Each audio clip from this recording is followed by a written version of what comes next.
Hey guys, Hey how's guys, it going? Susie and Travis here from the Wolf Hunters. We have a reaction video for you. This link that's below me is found in our description box. When you click that link, that's where you can submit whichever video you would want us to react to. It could be music, music video, musical performance, a different performance of a music video or song that we have had, have seen before, but your favorite performance. It could be for a movie segment, documentary segment, sports clip, and more, guys. Just whatever, milks your cow, you can put that below. You can click that link below in the description box and you can submit it there. Today's video is brought to you guys by Brian, who is bringing us how to do a jump scare video essay by Spikema. Brian says, "Hi, Travis and Susie. So I've managed to scare the banana peppers out of you guys with several David Lynch scenes." That's true. As much fun as that was, at least I tell myself it's fun for you so I don't feel so guilty about it. It's great. I thought it would be interesting to share with you how the sausage is made. Oh. In this video essay, Spikema discusses the usual tenets of what makes a jump scare effective. Then he shows how Lynch breaks with this convention to create his own brand of the jump scare that takes things to a whole new level. I think you guys will remember the Winky's Diner scene from Mulholland Doctor that scared the coal tar oil out of you. A while back. I hope you enjoy getting this peek under the hood to see how it works. That's awesome. Cool. It also sounds like you're a foodie in this one with all the food references.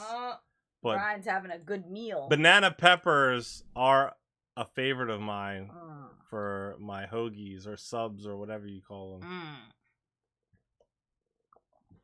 Like and subscribe, hit that notification bell, and feel free to comment below. I love jump scare videos, like reels, like actual, like when people scare people, but like just to make them jump. It's my favorite.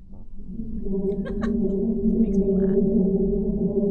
I remember reading an article by Brian Bishop of The Verge years ago on the art of jump scare, where he described its components and compared it with the 3 stages of illusion detailed in Christopher Nolan's The Prestige. There's the pledge, where a character is placed into a potentially dangerous situation, the turn, where the threat is seemingly resolved and the tension removed, and the prestige, where an unexpected scare hits us without warning. This specific structure seems to have become the golden rule for horror film jump scares, and if you pay attention, you'll realize that pretty much every jump scare out there follows this exact formula with minor deviations. Let me show you a quick example. A man is looking around a creepy-looking house and hears a noise. That's the pledge. He then takes the flashlight and examines the space where the noise came from and finds nothing. That's the turn. Double check for safety, and it seems like the problem is solved. The prestige. Do you see what I mean? Okay, one more. A nurse hears a loud cracking from one of the patient rooms, so she enters, tensed up, carefully examining the room, only to find out that it was just some ice cubes from a cup of water. The problem seems resolved until... Can't I get any sleep? What the hell do you...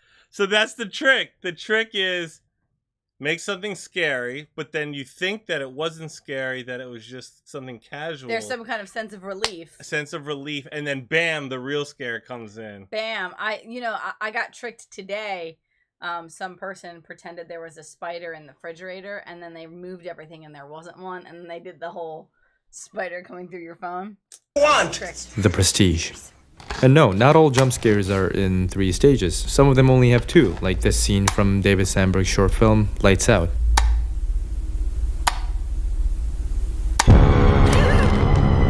Or this scene from Insidious. I'm out. You know what, let's add this to the list. Cooper's life, this is about all mankind. There is a moment. And I'm sure we've all seen this.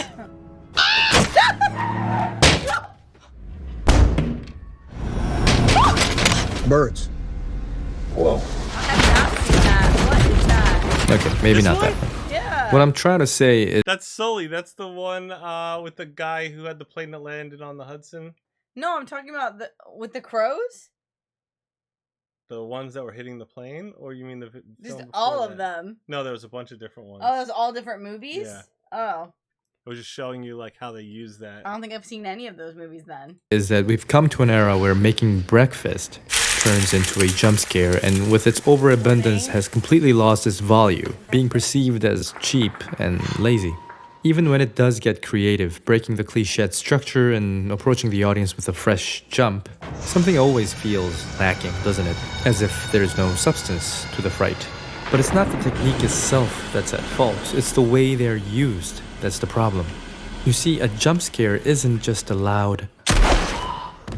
What many horror films seem to have forgotten is that jump scares are actually meant to bridge the scenes of a film, conveying its central idea while, sure, also startling the audience. But as a shock that's carried over to the next scene, not relieved and done with. Now, there's one director who's not really known for horror films, but who I think is one of the best directors out there when it comes to creating genuine scares. David Lynch. There's a scene from his 2001 film Mulholland Drive that I think demonstrates the most perfect use of a jump scare, defying the conventional rules I've mentioned before.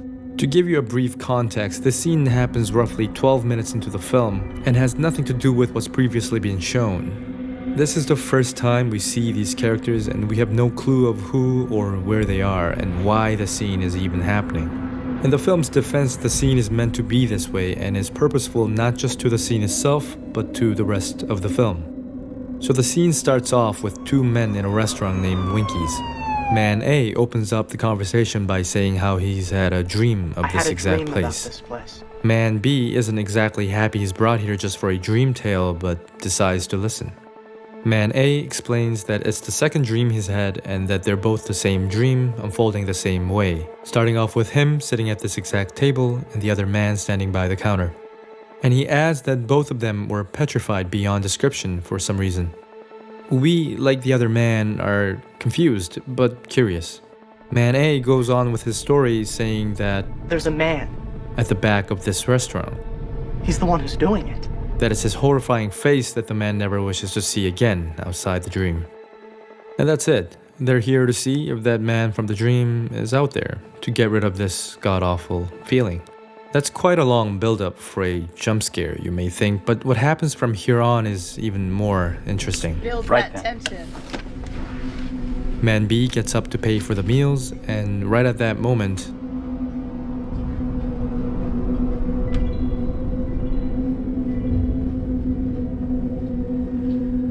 this is where the real build-up begins. The moment the characters and the audience realize that there is a man outside. So the two step out, and following the lead of Man A, we head to the back of the restaurant, going toward the climax we know is coming, but are not ready to face. Not ready. The camera focuses on objects and signs that we instinctively know are from the dream, the reality unfolding just the same way.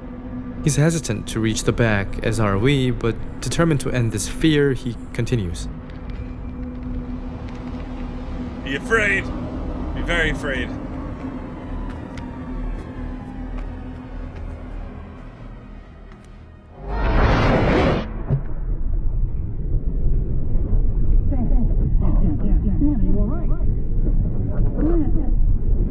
And the scene ends. I obviously didn't show the entire thing, so I recommend you watch the full scene separately, but you probably still agree that it was a very unsettling encounter. If you think about it though, everything about this scene is counterintuitive. Firstly, we don't even know these characters. Having no emotional attachment to the characters on screen should be a barrier in creating an atmosphere for an effective scare. That's it. Also, the scene is absent of both the turn and the prestige. There was no misdirection. We knew the scare was coming and when it was gonna happen. So why then does the scene work, and more importantly, perfect?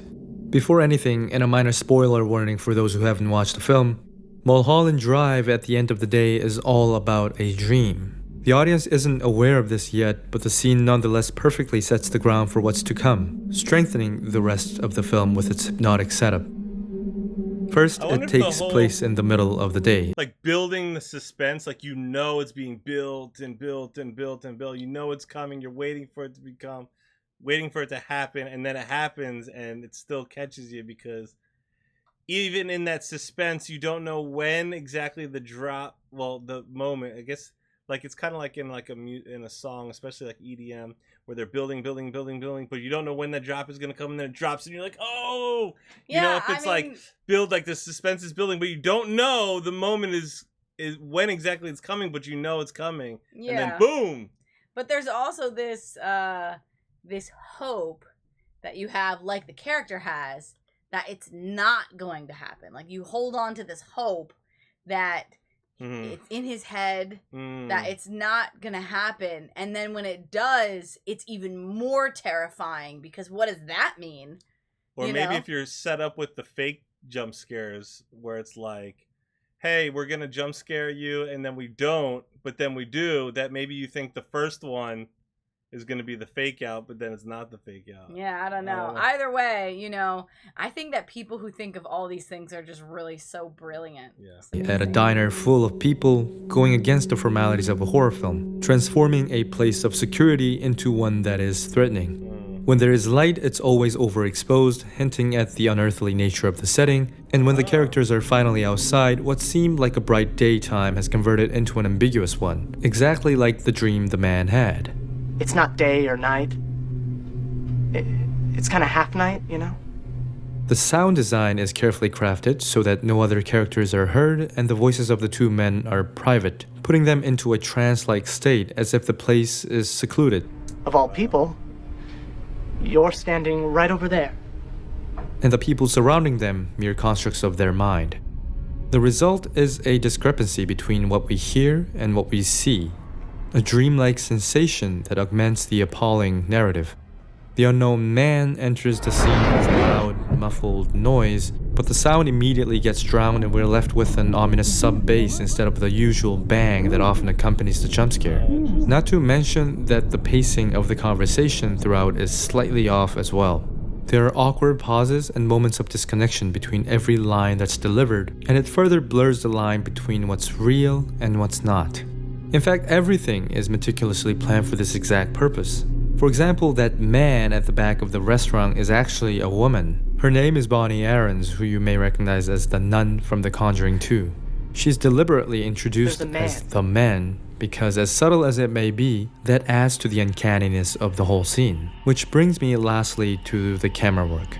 Except for the stationary shot of the Winkies, the rest are all unfixed, either on a crane or seemingly handheld, unsteadily floating in the air like a ghost. Not only does this create an elusive, surreal atmosphere, but it builds tension and a sense of uneasiness for the scene that might otherwise feel stale. Also note that the conversation mostly features over-the-shoulder shots to establish a connection between the two characters. That man B, in spite of his indifferent attitude, is on the same page, and that they are both inevitably a part of this nightmare. The shot also tends to move out of the OTS shot into an isolated single shot to inform us that the story being told is at its most crucial, and at the same time serves to emphasize that the other character may be finding the situation to be indiscernible, or at the very least is going through his own thoughts that the other character can't empathize with. The dreamlike crane shot spontaneously shifts the perspective from over the shoulder to single and vice versa, and so the subtle buildup of tension is only unconsciously piled up within us, while also keeping us entertained. The diner scene ends by having the camera stay at the table, and we understand that thus far the camera was simply following the character's lead. Once the men are outside, the camera now stays one step ahead, guiding them, and in turn forcing us to face the fright that awaits at the back of the restaurant. Each step of the way, our fear becomes materialized and the doubt transforms into certainty that the thing will appear. The revelation is particularly daunting because of this buildup, but also because the camera makes sure to have it fill up the entire frame to maximize the surprise and lessen the chance of us discerning its exact features. Notice how the creature isn't fully caught by the camera when it re-enters the frame to hide behind the walls. With a blink of an eye, it's gone from the frame and from our memory, and we're left alone in shock, not by its looks, but by its existence, a more lasting terror. And then we cut to this. Is he dead or has he just fainted? One can't be sure, but it's a traumatic aftermath that allows for no relief and therefore no ending. The tension is still high because the characters aren't okay. And as we desperately try to regain our composure, Lynch gives you this as the last thing we see before the scene ends. The pledge that keeps you anxious to check every corner, suspect every movement for the rest of the film, and perhaps even for the rest of the night.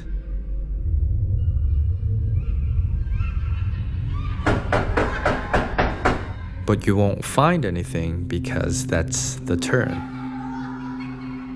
Sound, the music, And you'll soundtrack's feel like so the thread eerie. has been removed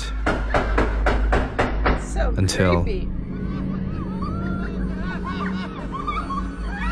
Till it's not.